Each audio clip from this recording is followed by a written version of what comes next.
کیا علماء کا اس طریقے سے بیٹھ کر اختلافی مسائل پر گفتگو کرنا اور انتہائی غلط انداز میں ایک دوسرے پر کیچڑ اچھالنا شرعاً درست ہے؟ میں تو کبھی علماء کے ساتھ بیٹھ کے ایک دوسرے کے ساتھ میں کسی ٹیبل پہ نہیں بیٹھا، نہ انشاءاللہ بیٹھوں گا، نہ کوئی کیچڑ کبھی کسی کے اوپر اچھالا ہے۔ کیچڑ اچھالنا تو یہ ہوتا ہے خام خواہ کرنا۔ تو یہ جو علماء آپس میں بیٹھ کے اختلاف رائے کر کے اور اختلافی چیزیں کر رہے ہیں وہ جائز ہیں۔ ہم کہتے ہیں اختلاف تو بہت بڑی نعمت ہے اس امت کے لیے، اس کی وجہ سے کم از کم سچ اور جھوٹ کی پہچان لوگوں کو آتی ہے۔ اختلاف نہیں ہوگا تو کیسے لوگوں کو پتہ چلے گا کیا چیز سچ ہے کہ غلط ہے؟ اس کا بڑا آسان سا طریقہ ہے۔ ایک آپ سنی سے کہیں کہ فلاں ایک شیعہ عالم دین ہے اور وہ کہہ رہا ہے حضرت ابوبکر خلیفہ نہیں ہے، اور میرے پاس احسن دلائل ہیں حضرت ابوبکر کی خلافت ثابت کرنے کے لیے، تو کیا میں اس کے ساتھ علمی ڈیبیٹ کروں حضرت ابوبکر کی خلافت کو اسٹیبلش کرنے کے لیے؟ تو وہ کیا کہے گا؟ نہیں، آپ کیچڑ نہ اچھالیں، چپ کریں، ابوبکر کا آپ کا لینا دینا؟ وہ کہے گا ضرور کریں، کیونکہ وہ اس کے فرقے کو اسٹیبلش کر رہا ہوگا۔ اسی طریقے سے ایک شیعہ ہے، وہ کسی سنی کے ساتھ کسی ایسے ٹاپک پہ بات کرے جو ان کے نزدیک وہ ہے، وہ کہے گا بالکل ضرور کریں۔ تو یہ انہوں نے ایک ٹوٹکے بنائے ہوئے ہیں، سب کچھ کر رہے ہوتے ہیں اختلافی موضوعات کے بغیر۔ اگر میں اکثر کہتا ہوں کہ کاش انجینئر محمد علی مرزا ایسی دنیا کا مکین ہوتا جہاں نہ مسئلہ حضر و ناظر ہوتا، نہ مسئلہ یات النبی ہوتا، نہ مسئلہ علم غیب ہوتا، نہ کربلا ہوئی ہوتی، نہ صفین ہوئی ہوتی، نہ نہروان ہوئی ہوتی، نہ جنگ جمل ہوئی ہوتی، یہ کچھ بھی نہ ہوا ہوتا تو میں بھی میٹھی میٹھی باتیں کر رہا ہوتا۔ ہم پریکٹیکلی اس دنیا کے رہنے والے ہیں جہاں یہ مسئلے ہیں، اور ان مسئلوں کی وجہ سے کروڑوں لوگ دین میں الجھے ہوئے ہیں، ان کو راستہ تو دکھانا ہے۔ ٹھیک ہے، اکثر لوگ کہہ دیتے ہیں بس یہ لوگوں کو بتائیں نماز پڑھیں نماز پڑھیں۔ او کیڑی نماز پڑھو؟ تواڈے بابے دی نماز پڑھو؟ کیا اللہ کے نبی کی نماز پڑھو؟ کہ جی اللہ کے نبی کے، ان کو کہتے تیری اپنی نہیں اللہ کے نبی علی، میں لوگوں میں بیان ہے جو خود کہہ رہے ہیں ان کو کہ ذرا بخاری مسلم اٹھائیں نا، اس میں جو نماز کا طریقہ ہے، کیا پاکستانی قوم جو ہے 22 کروڑ میں سے 18 کروڑ تو اس طریقے میں نماز نہیں پڑھ رہے، تو آپ کہہ رہے ہیں نماز پڑھو نماز پڑھو؟ کیڑی نماز پڑھو؟ صحیح بخاری 631 نمبر حدیث ہے، سلو کما رأیتمونی اصلی، نماز اس طرح پڑھو جس طرح مجھے پڑھتے ہوئے دیکھتے ہو۔ اچھا جی، وہ کہتے ہیں نہیں جی وہ اللہ نے یہ نہیں پوچھنا کس طریقے سے پڑھی، یہ دیکھنا نماز پڑھ، اس کو کہ ٹھیک ہے میں پھر نماز میں قیام میں ہاتھ یوں باندھا کروں گا، رکوع میں میں پیچھے باندھا کروں گا، تو فوراً کہ نہیں آیا تو طریقہ نہیں، ان کو کہ تیرا طریقہ کی تو ثابت ہے، میری مرضی میں نماز ہی پڑھ رہا ہوں نا۔ وہ کہے گا نہیں نبی علیہ السلام سے ثابت ہونا چاہیے۔ تو سر پھر ہم بھی تو یہی بات کر رہے ہیں نا۔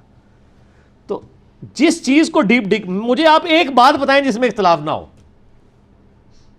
تو اختلاف میں راہ تو دکھانی ہے نا۔ ان کو پتہ کیا تکلیف ہوتی ہے؟ ان کو یہ ہوتی ہے کہ راہ تو دکھلا رہا ہے لیکن اس راہ میں ہمارے بابوں نے جو ڈنڈی ماری ہے نا وہ ہائی لائٹ ہو گئی ہے، یہ بس اتنی بات کریں، ادھر تک ہی رہو، ایتھے تک ہی رہو، اگے نہ جاؤ، ٹھیک ہو گیا نا۔ اور دوسرے کیا ہوتے ہیں؟ وہ کہتے ہیں اگے پہلے آؤ، انہوں چھڈو اگے آؤ پہلے، کیونکہ ان کے لیے وہ مطلب کی بات ہوتی ہے۔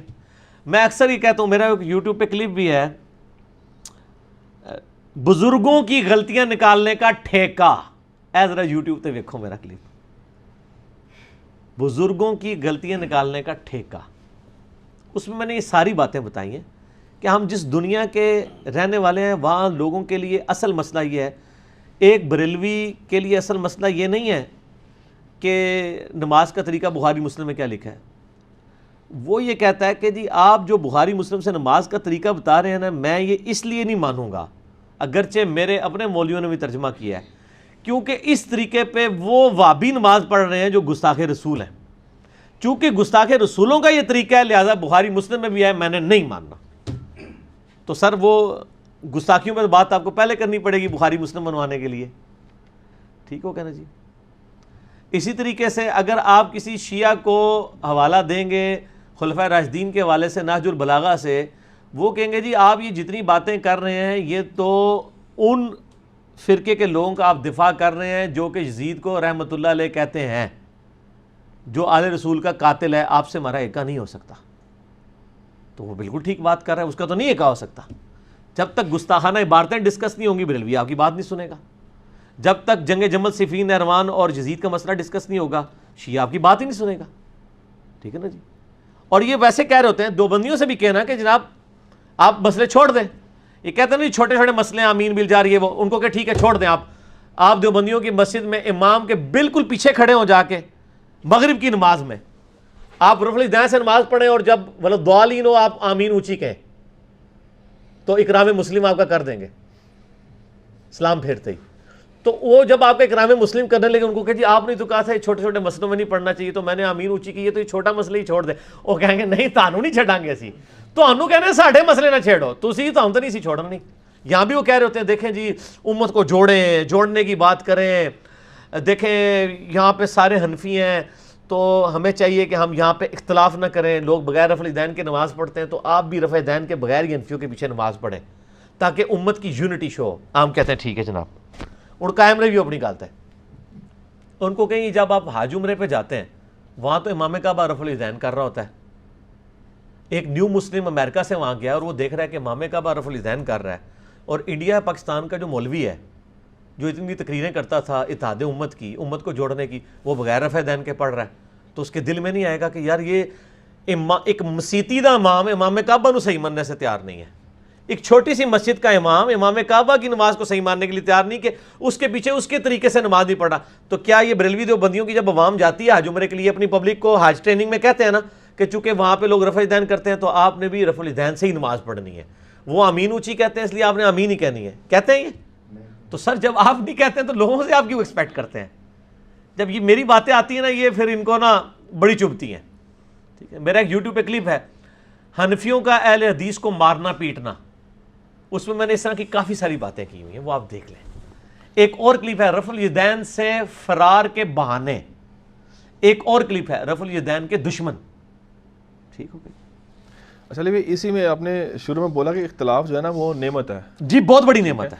تو لیکن اس طرح کی ایک روایت ملتی ہے موضوعات کبیر میں, مولا علی قاری جو حنفی انہوں نے لکھا ہے اس میں تو جمع کی ہے انہوں نے, وہ تو موضوع روایت ہے. میں نے کب کہا یہ حدیث ہے؟ نہیں سپورٹنگ تو اس کو ہوگی نا. نہیں, کوئی حدیث اگر ثابت ہو جائے کہ جعلی ہے اس سے یہ ثابت نہیں ہوتا کہ وہ بات غلط ہے. ٹھیک ہے نا جی. کئی ایک چیزیں ہیں جو احادیث میں تو صحیح ثابت نہیں ہوتی ہیں, ٹھیک ہے نا جی, لیکن وہ فی نفس ہی نیکی کا کام ہوتا ہے. مثلاً کہ جی جو مسجد کی صفائی کرے ایک حج کا ثواب ہے, ایک حج کا ثواب والی روایت تو ضعیف ہے, لیکن مسجد کی صفائی کرنا تو ثواب کا کام ہے نا, صرف کوانٹٹی پہ فرق ہے نا. یہاں پہ میں نے کہا اختلاف نعمت ہے, کس حوالے سے کہ اختلاف ہوگا تو سچائی کے وجہ سے. آپ مجھے بتائیں جو ابو جہل ہے اس نے یہی تو کہا تھا, سورہ انفال کے اندر دعا آتی ہے نا, اے اللہ ہم پہ آسمان سے پتھر نازل پڑے اگر یہ قرآن سچا ہے اور تیرا نبی سچا ہے. اس کا نبی علیہ السلام سے کیا جھگڑا تھا؟ وہ کہتا ہے قریش ایک قوم تھے, اتفاق سے رہتے تھے, محمد نے آ کے اختلاف پیدا کر دیا ہے. باپ مسلمان ہے بیٹا کافر ہے, بیٹا مسلمان ہے باپ کافر ہے. وہ کہتے ہیں ہم بڑی سکون کی زندگی گزار رہے تھے, یہ محمد بن عبداللہ نے آ کے اختلاف ڈال دیا. تو سر یہ جو محمد بن عبداللہ صلی اللہ علیہ وآلہ وسلم نے اختلاف ڈالا ہے یہ ان لوگوں کے لیے نعمت ثابت ہوا ہے یا زحمت ثابت ہوا ہے؟ نعمت. یہودی عیسائیوں کے لیے بھی, وہ یہودی بھی تو کہتے تھے کہ عیسیٰ ابن مریم نے آگے اختلاف ڈال دیا ہے ہمارے اندر, اس نے آگے کہا ہم غلط ہیں, چند لوگ عیسیٰ کے ساتھ لگ گئے, چند ہمارے ساتھ ہیں, آپس میں لڑتے رہتے ہیں. اختلاف نعمت اس حوالے سے ہے. یہ میں وہ انفیوں والی نعمت نہیں بتا رہا جو کہہ رہے ہیں رفع الیدین کر لو تاں بھی ٹھیک نہ بھی کرو, وہ والی نہیں نا, وہ نہیں ہے مراد. یہ ایسی کہنا ہے تسی اختلاف کرو پھر اسی دسیے کہ گھوڑوں کی دموں والی حدیث مسلم سے بتا رہے ہیں رفع الیدین پہ نہیں لگتی, مولوی نے ڈنڈی ماری دے, جو تہاڈی ڈنڈی دساں گے نا یہ نعمت بن جائے گی, وہ بندہ رفع الیدین شروع کر دے گا. یہ اختلاف نعمت ہے. اختلاف تو آپ چھین نہیں سکتے کسی سے, اختلاف نہیں ہوگا تو کیسے پتہ چلے گا؟ یہ اسی طریقے سے ہے کہ ایک گھر کے اندر چور گھس گئے ہیں, اب وہ گھر کا مالک لڑ رہا ہے اور آپ کہیں نہیں اختلاف بری چیز ہے, آدھا مال اس کو دے دیں آدھا آپ رکھ لیں, یہ کریں گے آپ؟ آپ کہیں گے آپ دلائے, آپ کہیں گے بتاؤ یار, مولوی والوں سے پوچھیں گے اس گھر کا مالک کون ہے, وہ سارے کہیں گے یہ ہے. اب آپ اس بندے کے ساتھ مل کے اس کی پھینٹی لگائیں گے اور کہیں گے یار تو نے ناحق کام کیا. اختلاف ہائی لائٹ ہوگا تو پھینٹی لگے گی نا. سر ہم نے اختلاف کو ہائی لائٹ کیا ہے نا تو علماء کے گاٹے ان کی پبلک فٹ ہوئی ہے نا کہ جناب آپ تو کہتے تھے جی بخاری مسلم ہمارے بزرگ ہیں, نماز کا طریقہ تمہارا اس سے میچ ہی نہیں کرتا, تو فائدہ ہوا نا اختلاف کا. ٹھیک ہے, اس معنوں میں اختلاف بہت بڑی نعمت ہے. اختلاف نہیں ہوگا تو آپ کو, اور یہ عربی میں محاورہ ہے کہ چیزیں اپنی ضد سے پہچانی جاتی ہیں. اگر پیاس نہیں ہوگی پانی کی قدر کسی کو نہیں ہوگی, اگر رات نہ ہو دن کی قدر کسی کو نہ آئے. تو ہر چیز اپنے اختلاف کی وجہ سے پہچانی جا رہی ہوتی ہے. اختلاف میں کہہ رہا ہوں مارنا پیٹنا گالی گلوچ نہیں کہہ رہا ہوں, اختلاف رائے ہوگا تو یہ تو نہیں ہے ایک بندہ کہہ رہا ہے جی یہ گلاس ہے, دوسرا کہہ رہا ہے جی یہ گاڑی ہے, تیسرا کہہ رہا ہے ٹرک ہے, چوتھا کہہ رہا ہے سائیکل ہے, اور آپ کہہ رہے ہیں چاروں ہی حق پہ. آپ اپنی عقل استعمال کریں گے نہیں, یار گلاس والی بات ٹھیک لگ رہی ہے, اچھا اسی طریقے سے ایک اور میں مثال دیتا ہوں. ایک بندہ کہتا ہے جی یہ جو ٹیبل ہے نا جی یہ اس وقت یہ 3 فٹ چوڑا ہے نا, میں کہتا ہوں یہ 3 فٹ چوڑا ہے. ایک بندہ کہتا ہے نہیں یہ 3 میٹر ہے. آپ کی بھی عقل مانے گی یار یہ میٹر تو ایڈا وڈا ہوتا ہے, 1 میٹر ہی لگ رہا ہے خود 3 میٹر کے. ایک بندہ کہتا ہے نہیں 3 کلومیٹر ہے یہ ٹیبل. اسی طرح ہی ہوتا ہے نا, بزرگ فرماتے ہیں کہ 3 کلومیٹر ہے, 12 دن تک ایک بزرگ سے ساری نمازیں پڑھی, یہ وہی ہے نا 3 کلومیٹر. اچھا ہوں یہ 3 کلومیٹر ہے تو آپ کہہ رہے نہیں دیکھیں اختلاف سے بچنا چاہیے, اختلاف نہیں کرنا چاہیے, سارے ٹھیک ہے.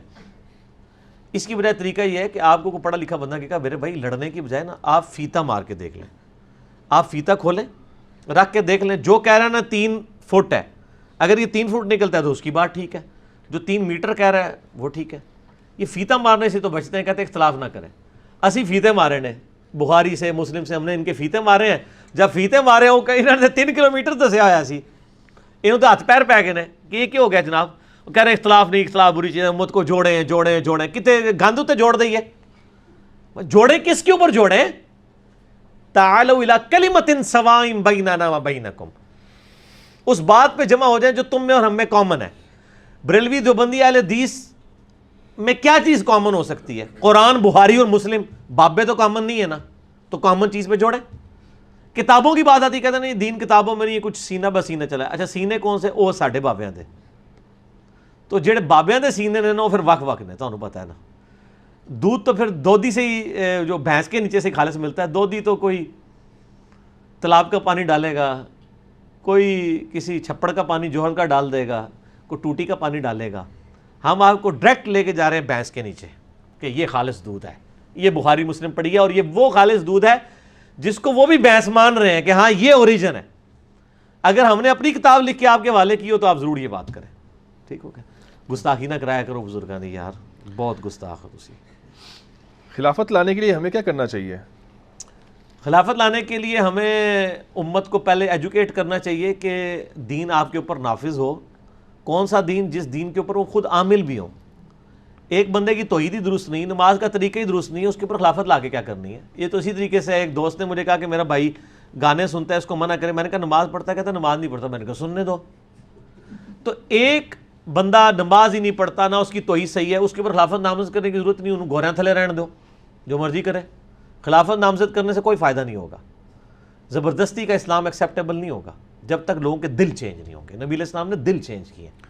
لیکن علی بھائی اس وقت بھی تو اسلام نافذ ہو رہا تھا, مکمل طور پہ تو نافذ نہیں ہوا تھا جب نبی. سر ہم تو اس سے بھی بہت پیچھے ہیں نا. ہم تو ایاک نعبد و ایاک نستعین نہیں امت کو سمجھا سکے.